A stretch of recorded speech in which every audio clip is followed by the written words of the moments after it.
Bom dia a todas e todos da comunidade Paz e Bem. Estamos aqui hoje, nesta terça-feira, dia 15 de outubro de 2024, para apresentar o programa Paisagens de número 65. Vamos dar continuidade às reflexões que temos feito sobre a questão da morte e do morrer. E hoje, em particular, vamos trabalhar o tema da biografia da Rita Lee, onde ela relata os passos do seu sofrimento nos últimos tempos. E eu dei o título aqui ao nosso programa, A Eutanásia em Questão. Eu começo com uma pequena citação de uma canção da Rita Lee, que diz o seguinte: se por acaso morrer do coração, é sinal de que amei demais. Mas enquanto estou viva, cheia de graça, talvez ainda faça um monte de gente feliz. E de fato, Rita Lee fez um monte de gente feliz. Em sua obra Outra Biografia, publicada no Brasil em 2023, pela Global Livros, Rita Lee relata o seu sentimento ao saber do diagnóstico de câncer recebido em abril de 2021. Era um câncer de 20 centímetros de perímetro no pulmão esquerdo. Assim ela relata o começo de sua jornada pela doença e a dinâmica do seu tratamento. Foi uma situação que ocorreu durante a pandemia do Covid, que complicou ainda mais o processo. Com a retirada dos remédios tarja preta, a situação psicológica se complexificou, com relatos difíceis sobre as insônias de Rita Lee no hospital. Chegou mesmo a passar 3 dias e 3 noites sem dormir. Na conversa dela com seu médico oncologista, narrou o trauma daquele início de internação e solicitou ao profissional que intervisse, terminando logo com a história de sofrimentos que começava e se anunciava cada vez mais difícil. Em sua narrativa, ela desejava que tudo aquilo ali acabasse logo, de uma vez, e que por ela tomava o chazinho da meia-noite para ir desta para melhor. Solicitou ao médico que a deixassem fazer uma passagem digna, sem dor, rápida e consciente. Queria estar atenta para logo recomeçar seu caminho em outra dimensão. Expressou com clareza para o especialista que era totalmente favorável à eutanásia e que era preciso morrer com dignidade. A reflexão de Rita Lee vinha corroborada pela triste memória do sofrimento de sua mãe durante o tratamento contra o câncer, que não significou para ela um horizonte diferente daquele vivido por tantas e tantas outras pessoas que morreram com a doença. Diante da proposta da cantora, o médico contra-argumentou, defendendo outro caminho, buscando explicar a ela as grandes mudanças sofridas pela medicina nos últimos 45 anos e argumentando em favor da imunoterapia, um tratamento relativamente novo que rendeu o Prêmio Nobel de Medicina em 2018 ao estadunidense James Allison. Sugeriu ainda que ela fizesse o tratamento conjugando-o com a radioterapia. Rita Lee só aceitou submeter-se ao tratamento pelo amor de seus queridos boys, como ela diz. Os boys Carvalho Lee, que aconselharam Rita Lee a fazer o tratamento indicado, mas ela reitera que por ela a cerimônia do adeus ao mundo cruel estaria já decidida. Como a imunoterapia não surtiu o efeito esperado, Rita Lee teve que se submeter à quimioterapia, que denominou de ceifadora cruela. E outros sofrimentos vieram se somar às crises de pânico, como o caroço que apareceu perto de sua costela direita e que apelidou de Jair. Tudo tão difícil, apesar do carinho imenso concedido pela família. Ainda com esperança, Rita passou a invocar força para os soldados da luz curadora que enfrentariam os inimigos macoseados dentro de si. Nas sessões de químio, lembrava-se sempre de sua mãe, que ao final foi se tornando uma flor cada vez mais murcha e amarronzada. Rita se deu conta de que todo aquele procedimento químico era a expressão viva de que ainda estávamos na Idade Média, com medicamentos cada vez mais onerosos e que alimentavam a sede voraz da indústria farmacêutica, que, aliás, continua a financiar os congressos de profissionais da área. Após as sessões de químio, Rita sentia a pegada do medicamento. Dizia que no dia seguinte o corpo ficava de tal forma dolorido que era como se ela tivesse lutado com Mike Tyson. E vinha, às vezes, com densidade, a vontade de fazer a passagem em casa e sem dor. Em outros momentos, era tomada por um fenômeno bonito, quando batia um estado de graça que a fazia agradecer a Deus os segundos de epifania e bênção existencial, uma espécie de kundalini que dura uma brisa. Eram pequenos jorros de luz que não duravam senão segundos. Era, por exemplo, a sensação bonita que sentia ao estar no banho.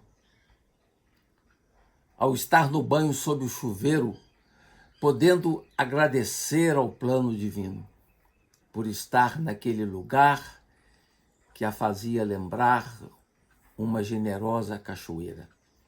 Era uma vida que mesclava sofrimento e réstias frágeis de alegria. Às vezes, comenta Rita Lee, baixava uma deprê, uma angústia, uma melancolia captada por sua antena parabólica. E então largava-se debaixo de uma cabaninha feita de lençol, debaixo da cama ou dentro de um armário. Ao ler essa passagem, veio-me imediatamente as imagens do filme Melancolia, de Lars von Trier, com aqueles sobreviventes tentando se proteger do violento planeta que vinha ao encontro deles numa frágil cabaninha improvisada de bambus. É o que ocorre muitas vezes com os doentes de câncer, que buscam se amparar em frágeis esperanças. Alguns têm sorte, mas outros são vencidos pela flecha da realidade. Rita Lee Sofria igualmente ao pensar nos doentes entubados, vegetando, e que ninguém desligava os aparelhos dos coitados para eles terem uma morte digna. Era igualmente difícil para ela, uma mulher que sempre foi independente e livre, estar agora dependendo dos outros para fazer coisas simples e ver anexadas ao seu corpo as sondas que propiciavam sua alimentação.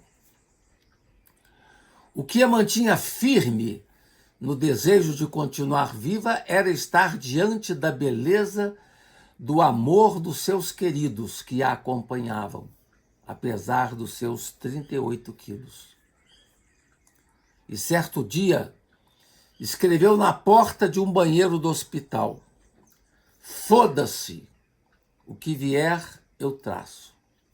Não era, porém, nada fácil lidar com a dura realidade, como, por exemplo, estar nu diante do espelho. Diz Rita: "Outro dia fui tomar banho e me deparei comigo pelada na frente do espelho e enxerguei uma franga depenada, perninhas de graveto, pele amarelada da rádio, coxas drapeadas, ou seja, uma galinha velha que nem bom caldo daria".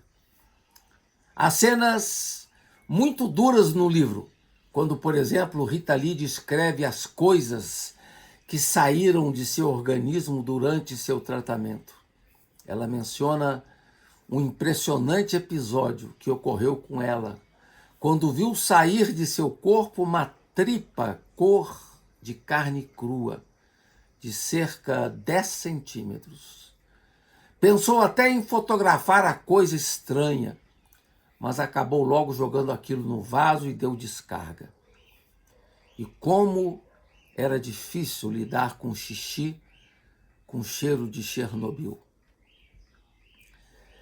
Fiquei impressionado com a tranquilidade e a maturidade de Rita Lee diante desta hipótese, ainda sem nenhuma cidadania do Brasil, a hipótese da eutanásia. É duro perceber que ela passou por momentos muito difíceis em seu tratamento, com crises tremendas de pânico, insônias e outras situações. Na última página de sua autobiografia, Rita Lee, depois de saber que no último PET scan as notícias não eram nada favoráveis, revela a importância de viver a partir daí um dia de cada vez.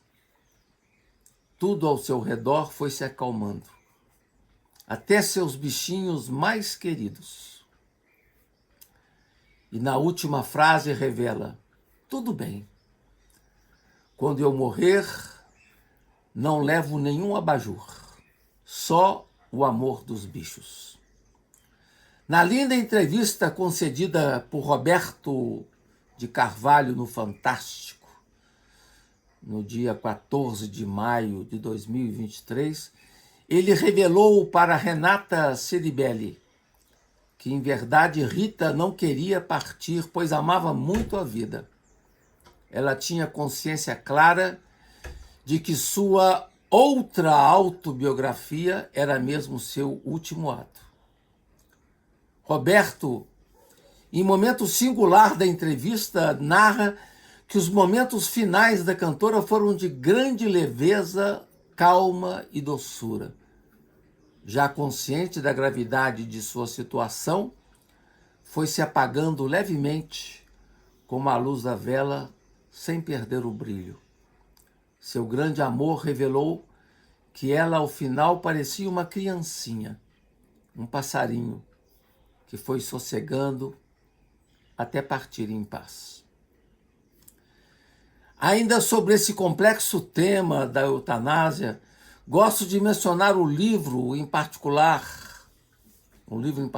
que é de autoria de Irving Yalom e Marilyn Yallow, uma questão de vida e morte, que eu também já comentei aqui num dos programas, história de um casal que passou toda a vida numa união bonita e profunda e que enfrentou com muita coragem o desafio da morte, né? Digo a vocês que a cada dia que passa, eu, Faustino, venho refletindo com seriedade sobre essa questão da eutanásia. Alguns também falam ortonásia. A eutanásia ocorre quando a morte vem antecipada com a finalidade de interromper o sofrimento dos doentes terminais, sem chance alguma de recuperação. A eutanásia envolve a presença de um agente externo. Há casos também de suicídio assistido, quando o próprio paciente em estado terminal solicita a interrupção da vida. A ortotanásia respeita a morte no tempo certo. É um procedimento que busca resguardar ao máximo a humanização do paciente na sua dinâmica de travessia. Temos também a distanásia, que busca prolongar ao máximo a vida do paciente mediante o recurso de instrumentos artificiais. Eu, em particular, acho esses procedimentos da distanásia tremendos e terríveis. A prática da eutanásia é permitida em alguns países como a Holanda, a Bélgica, Luxemburgo, Suíça, na Suíça também o suicídio assistido, no Canadá e alguns lugares dos Estados Unidos, como os estados de Califórnia, Montana e Oregon. A prática não vem permitida no Brasil, sendo proibida por lei. São vários os argumentos que vêm a meu favor, sobretudo no caso de pessoas mais idosas, que são forçadas a viverem situações de muita dor e solidão nos momentos derradeiros de sua vida, sobretudo diante de casos que são comprovadamente terminais. E numa sociedade onde talvez sejamos os últimos casos em que os filhos ainda cuidam dos pais nesses momentos duros de passagem. Há também outro agravante. Com as mudanças em planos de saúde que acabam não cobrindo gastos pesados com tratamento oncológico, por exemplo, de médicos que aceitam cuidar dos pacientes durante as consultas clínicas com a cobertura de planos de saúde, mas que nas cirurgias cobram por seus procedimentos. Tem também a ciranda das opiniões de especialistas, cada qual dando o seu pitaco, com referências fundadas nos periódicos mais avançados e opiniões contrastantes, que deixa o paciente e sua família num grande atordoamento face às sérias decisões a serem tomadas. Em sua recente autobiografia, Rita Lee desabafa: estou cansada de chutes dos tais especialistas, que um dia dizem uma coisa e no outro desdizem na cara dura. Além da luta dos pacientes para conseguirem cobertura para os medicamentos de altíssimo custo para o tratamento. Quando ocorre a decisão legal favorável que demanda tempo, nem sempre estão mais em condições de saúde para responder ao medicamento. São situações concretas que quebram financeiramente qualquer família. É claro que ainda temos o SUS, que é a salvação de muita gente nesse país do descaso. Acho que o tema mereceria um debate mais digno por parte dos profissionais de saúde e de outros segmentos do saber, como filósofos, teólogos, antropólogos, profissionais da saúde, literatos e outros estudiosos. a esses temas relacionados às doenças terminais e aos tratamentos paliativos em curso e à preparação da morte. Na minha visão pessoal, não tenho dificuldade alguma com a eutanásia, embora admita que a ortotanásia surta efeitos positivos para certos casos. Temos, sim, que oferecer condições mais dignas para o morrer e superar preconceitos ou teses de fundo teológico ou religioso que obstaculizam uma reflexão mais ousada e séria sobre a questão. Para concluir, partilho essa linda oração de um mestre tibetano que era objeto da meditação diária de Rita Lee. O seu nome, A Grande Invocação. Cito: do ponto de luz na mente de Deus, que flutua luz à mente dos homens, que a luz desça à terra. Do ponto de amor no coração de Deus, que flua amor ao coração dos homens, que Cristo retorne à terra. Do centro onde a vontade de Deus é conhecida, que o propósito guie as pequenas vontades dos homens, o propósito que os mestres conhecem e servem. Do centro a que chamamos a raça dos homens, que se realize o plano de amor e de luz, e feche a porta onde se encontre o mal. É isso então, gente querida do Paz e Bem. A gente continua a reflexão no próximo programa. Um grande abraço a todos, em especial o agradecimento ao Felipe Albani por toda a cobertura técnica. Paz e bem.